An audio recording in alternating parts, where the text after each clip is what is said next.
Bonjour, je suis Vincent Andrès et aujourd'hui on se retrouve pour un tuto sur les calques dynamiques. Vous allez voir, c'est quelque chose de très pratique quand vous voulez travailler une photo et rajouter votre petite patte par-dessus. On va prendre une photo de paysage parce que j'avais pas autre chose en main et on va déjà créer un calque par derrière. Donc tout simplement, vous allez voir, là j'ai voulu le déformer, c'est pas possible. On va donc le remplir avec une couleur, là ce sera la couleur blanche, pour pouvoir déjà le voir apparaître et en faire quelque chose en fait, tout bêtement.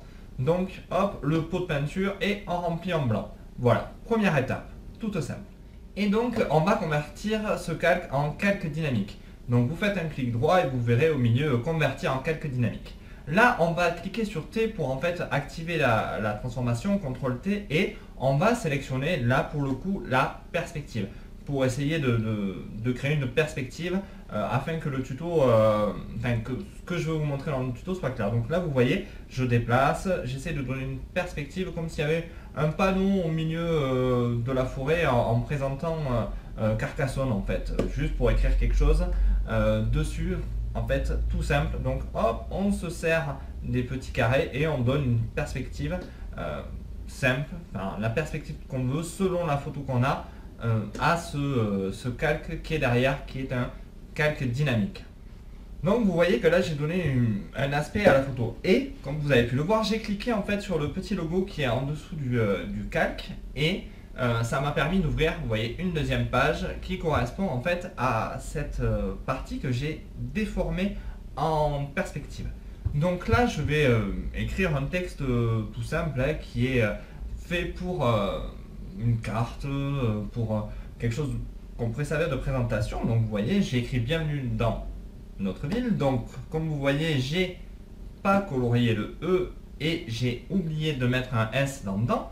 Vous voyez, hop, je le corrige et je positionne à ma convenance les choses sur cette page. Là, je vais écrire la ville, donc je vais écrire Carcassonne, tout simplement pour que vraiment ça fasse Carcassonne, bienvenue dans notre ville, comme si c'était un panneau qu'on affichait partout. Et vous allez voir qu'une fois que ceci est fait, ça a vraiment quelque chose de très pratique, ce calque dynamique, parce que c'est quelque chose qui nous permet d'évoluer et d'avancer sans trop se poser de questions. Donc là j'écris Carcassonne, vous allez voir je vais grossir la taille en allant sur T et hop, en slidant, tout bêtement, et je le repositionne à ma convenance. Une fois que ceci est fait, je ferme, j'enregistre et vous allez voir ce qui va se passer. Tout simplement, bienvenue à Carcassonne, c'est mis en perspective. Voilà à quoi sert le calque dynamique, à garder la perspective. Et vous voyez, c'est un peu décalé. Donc, je vais revenir sur l'autre calque. Là, je vais séparer les deux choses pour qu'on essaye de le voir en même temps. Donc, je recale mes calques. Et je vais venir, en fait, déplacer Carcassonne, déplacer bienvenue dans notre ville, afin de le centrer au mieux par rapport à la perspective. Donc vous pouvez aussi y mettre des logos, y mettre n'importe quoi, ça respectera la perspective car vous êtes sur un calque dynamique, comme vous pouvez le voir là en redéplaçant. Et vous allez voir là, une fois que les calques sont remplacés, si on revient sur le calque dynamique et qu'on refait un CTRL T et qu'on veut bouger les choses, c'est-à-dire soit bouger la perspective, soit en torsion, soit comme on veut, les écritures à l'intérieur ou les logos ou quoi qu'est-ce vont garder cet aspect. Vous voyez, ils se déforment en même temps que l'on déforme les perspectives.